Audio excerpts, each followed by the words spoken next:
Cecilia Quay lived in the densely populated slum of WestPoint in Liberia's capital Monrovia for 16 years.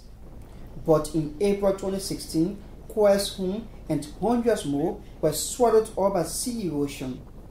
The administration of then President Johnson Sirleaf relocated Quay and over 400 victims of the disaster to the VOA community in Brewerville City outside Monrovia. He brought a starting area. She told us that 6 months we were going to be here. The administration built zinc shacks as temporary shelters for Quay and the other victims. They were promised relocation to a 100 concrete housing unit in the same area within 6 months, but that has turned into 4 long, painful years. I know what with the disaster vegan, we are not part of Liberia. That I want for the president to tell me. What happened is that for the people to move into those houses, we need to put septic tanks, so that because they will use the bathroom. So no house at the moment has, septic tank. The maternity was over to all. Let would be there. We'll go do laba pijo there. The weather is fastly changing. Very unpredictable weather we're having now, and we're in a medical crisis. So these people have to be protected immediately. Dorothy Michelle Hassini, commonly known as Sis Dorothy, is a human rights advocate. She insists Quay and others deserve better living conditions. Amongst that population are many women with children, and they become very vulnerable when they don't have a shelter. The managing director of the National Housing Authority, Cecilia Brown, empathizes with Quay and other victims of the WestPoint sea erosion incident. But she claims our institution faces financial constraints. Brown turns to global non-for-profit housing organization Habitat for Humanity International for help. They brought some charity people here that we've spoken with to see that, how we can solicit money through this organization to complete that area so we are working on it. But there's no specific time for that intervention as life gets harder and difficult for Quay and other sea erosion victims.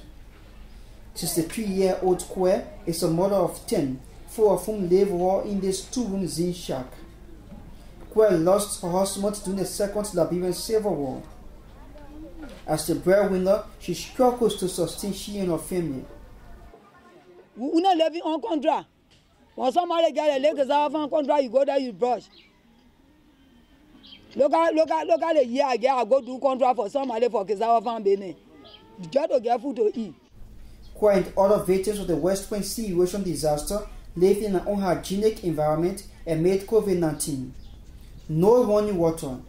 The lack of public toilets is also a problem for them.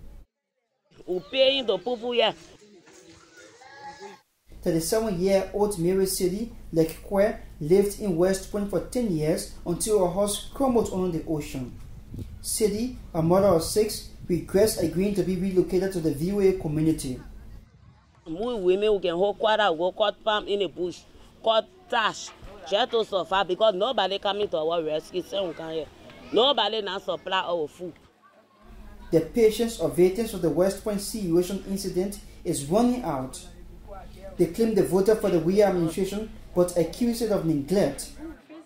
And open know that WestPoint he come from. We are the bathroom for him. Why you can't look at us? We're feeling bad.